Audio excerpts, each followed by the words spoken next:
success, we must elect more Republicans, and we must elect Troy Balderson. We have to elect Troy.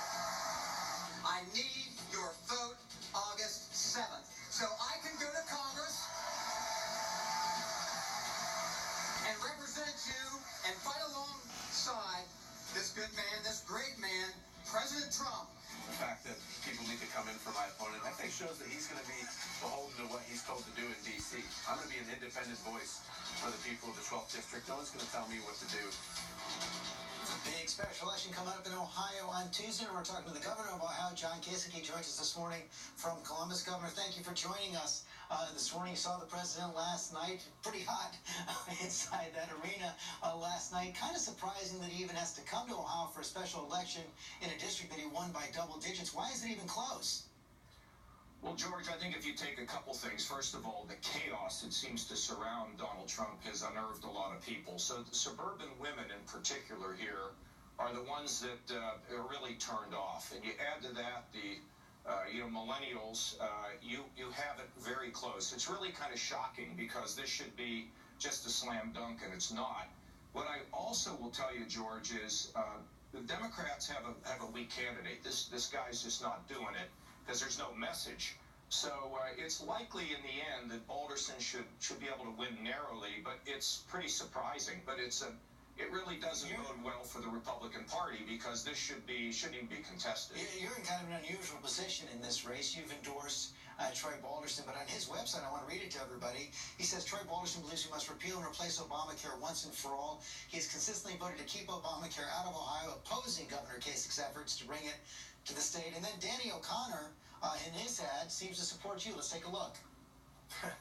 I voted for John Kasich the last 3 times. I voted for Trump because I didn't like the way things were going in Washington. And now I'm supporting Danny O'Connor. John Kasich and Danny O'Connor both don't worry about the labels of Democrat, Republican. They're going to go get things done either way.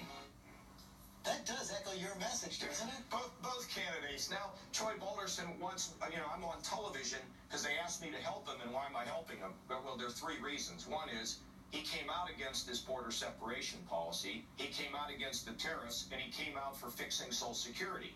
I don't know, on his website or whatever, I asked him the other day, why are you bringing Trump in? He said, well, I don't have anything to do with it. So, look, I think he's trying to thread this needle. But the reason I've been for Balderson is he's worked with me for 8 years in the legislature, George, and we had a lot of tough decisions in Ohio. We're up to 500,000 jobs. We got about $3 billion in our rainy day fund from 89 cents. He's been there for me on those issues. But I have to tell you, there are other issues, other people I'm sitting out, and I don't like what I just heard about this health care. The fact is that I fought hard to make sure that we didn't lose health care for 20 million people. So I'm disappointed to hear that this morning. Did Troy Balderson But I don't know if he has anything to do with it, because a lot of these campaigns, unfortunately, the candidate doesn't have a lot to do with it. But I know Troy, I like him, he's been with me, and he's declared independence. He better be independent, because if he's not, he's going to get some calls from an angry constituent. Did he really tell you that he was surprised that President Trump was coming and didn't want him to come? I asked him, I said, Troy, why did you invite Trump in here, President? He said, no, I didn't. So, I think Donald Trump decides where he wants to go, and I think they think they're firing it up the base. But I have to tell you, at the same time he comes in here, I was with some women last night who said, hey, you know what? I'm not voting. And they're Republicans. I'm not voting for the Republicans. See, this is the problem the party has now. The problem the Democrats have is I don't know what their message is, George. You tell me. It's sort of like anti-Trump, but no message. You can't win elections if you don't have a message. You know that. You've been involved in politics. I know it. If you can't have a positive, inspiring message, you don't do very well. And that's what puts the Democrats at risk here in this midterm election from having a bigger wave than what they'll probably have. We're going to ask Governor Jay Inslee about that. You also mentioned tariffs and said you were against the tariffs. President Trump spent a lot of time last night talking about how good tariffs are. He says, he wrote in a tweet this morning, they are working big time, completely taking on what you believe, what a lot of Republicans have believed for an awful long time. But George, here's the funny thing. The fact is that the president met with the guy from the European Union, and they agreed that they would work to have no tariffs. When Donald Trump came into office, Barack Obama, believe it or not, had on the table basically a free trade agreement.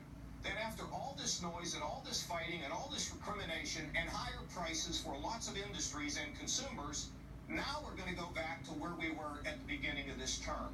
All this could have been called off. Now here's the thing about tariffs. What they do is they hurt consumers, they hurt businesses in this country, and you can see how people have been reacting to it, who are business people that want to get their markets overseas. For farmers, farmers don't want welfare, they want trade. They want to be able to sell their stuff. In regard to China, what we need to do with China is to work with our allies to say that this theft of intellectual property cannot stand.